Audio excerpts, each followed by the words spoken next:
Ladies and gentlemen, please welcome your host, Peter Love. Thank you. And welcome to Where Are They Now? For the trendy man about town, Astral Flash have created this $250 Swiss satin maxi coat, a garment to make any guy shine in a crowd.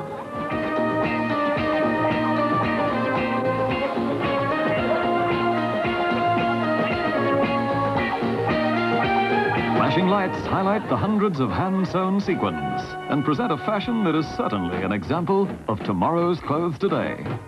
And if you are one of these groovy fashion victims from the 70s, we'd love to hear from you. You can fax, email or write to us at this address. Next, the World Championship Wrestlers. They're back. This war is just beginning. 10:40.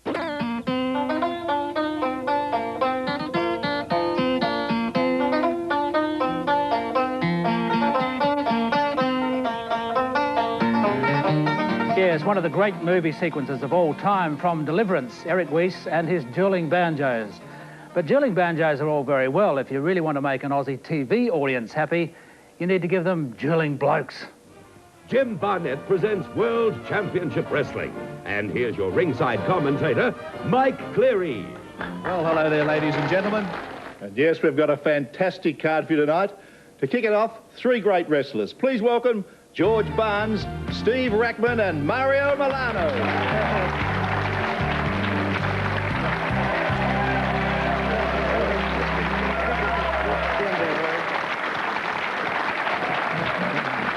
Okay, Mike, you can relax now. Ladies and gentlemen, please welcome Mike Cleary. So, Mike, how were the bouts actually organised in World Championship Wrestling? How did you decide who was who? Well, they made their own decision, really, because the promoter would bring out a wrestler who virtually had already taken up the identity he was going to wrestle as, whether he was a goodie or a baddie. So Mario, for example... well, he was hot and cold, Mario. You never knew. Sometimes the Italian stallion to spit his dummy out, and then he'd do things... Well, don't say that, Mike. Don't say that. He used to punch and kick and throw people out of the ring and fight on the floor, the same as the other ones. But they accept me as a nice guy, still a nice guy. What about the others? Are they natural baddies? Well, I suppose when you've got a head like mine, Peter, you've got no choice. I've had a broken nose 9 times, and I've had 200 stitches in the forehead. I had no choice. No trouble being the baddie. But George, you look like the boy next door. I don't think I know how to be a good guy. You've actually been on the wrong side of the coppers. Oh, God, yeah. It reminds me of the time we were coming back from Canberra. I had Big Bad John, Les Roberts and Bulldog Brower. They all decided they were going to have a drink on the way home. It had got to the stage where their bladders were getting bigger than they were. So and they said, God damn it, pull down that street, we've got to have a leak here. And unbeknownst to us, the coppers had followed us down the street. So they're all out there relieving themselves outside the car. Then the coppers turned the lights on, you know, the big police and the flashing lights, and they started to come towards us. So Brower starts running towards the police car, then Big Bad John takes after him, then Les Roberts. I could see the police car coming towards us, and all he did a big U-turn right around, straight up the Canterbury Road, the left-hand blinker one on, that was the last we saw. Now, Mario, you came to Australia initially just for a short time, didn't you? Yes, for 12 weeks and still here. Yes. Married, divorced, married again, divorced, married again, and I love this country. It's beautiful. Comes Mario Milano, and he's flying. Again, he turns on him, and oh, what a great wrestler, Mario Milano. This is Milano at his best. Who was your favourite referee of all time? Wallaby Bob was probably one of the most famous. Referee Wallaby Bob McMaster. Wallaby Bob, the former rugby international who became the legendary ring ref, and he's with us tonight. Please welcome Bob McMaster.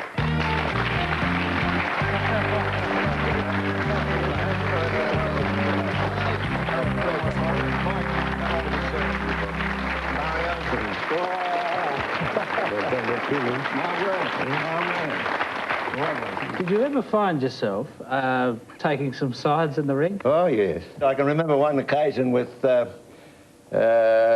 Big Bad John in a tag match. He was doing everything wrong, and I was trying to get through to him that he had to obey the rules in some shape or form, but Oh, he took exception to everything, so I got a little bit physical with him. Wallaby Bob pulls him away, and Slam runs into him. And Wallaby Bob, oh! Wallaby's fighting for Lewin, but Wallaby's been picked up. Oh, the brainbuster coming down. Nearly as bad as that. A lot of the wrestlers have passed on. Andre the Giant, Big Bad John, Brute Bernard, Haystacks Calhoun, Sheikh Wadi Ayoub, and just recently Australia's own Larry O'Day. Others have scattered all around the world, and we've managed to track down one of the finest of all time. From the golden sands of Waikiki Beach in Hawaii, let's hear from the man they called the King. Oh, my God. Thank you, Peter.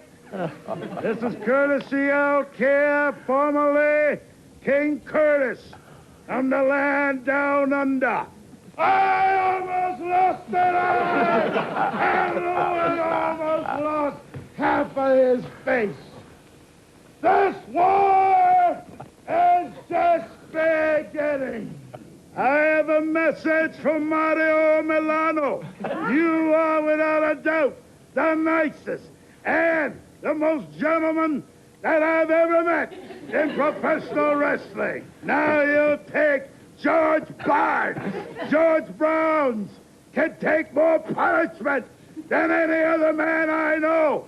I hope he's not in a wheelchair by now. He's the human dynamo. Ronnie Miller comes in, takes on to Sonny Dalton. They run them both into each other. Oh, and Barnes has taken a heavy blow. Down goes Dalton. Over he goes. He flips him straight in and over the top of the ropes, down over the floor. And Barnes... Now we go to Steve Rackman. You are as evil as your ears are as long, and the devil rides beneath your soul. Wallaby Bob, a true gentleman and an athlete, a former rugby star. Mike Cleary, I hope he's fat and ugly like I am now, because he was too good looking. Thank you, King Curtis. He certainly hasn't changed. Oh, he was a complete professional wrestler. The $64,000 question, it was dramatic, it was fun, there was a lot of things wrestling, and we all want to know, how real was it? I think, Peter, if it was easy, everybody would be doing it.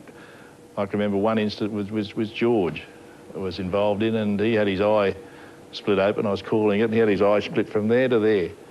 And I was nearly sick of the people at ringside saying it's all fake, and they're all put their finger in, tasting the blood. So that's how real it is. Yeah, so it's real. I tell you how real it was. Buy the book, and you'll find out.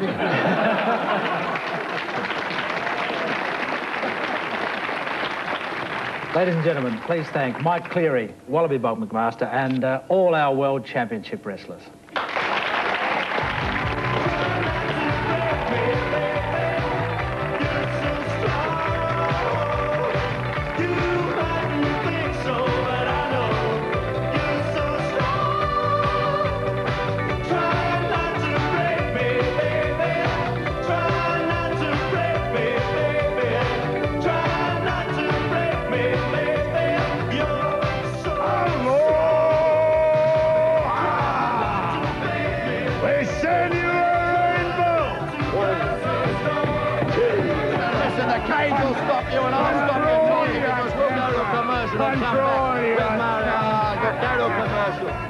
And did you know that the heaviest of all the wrestlers was Haystacks Calhoun, who tipped the scales at a whopping 48 stone? And the tallest? Well, we'll tell you after the break. Coming up, the man who changed our history.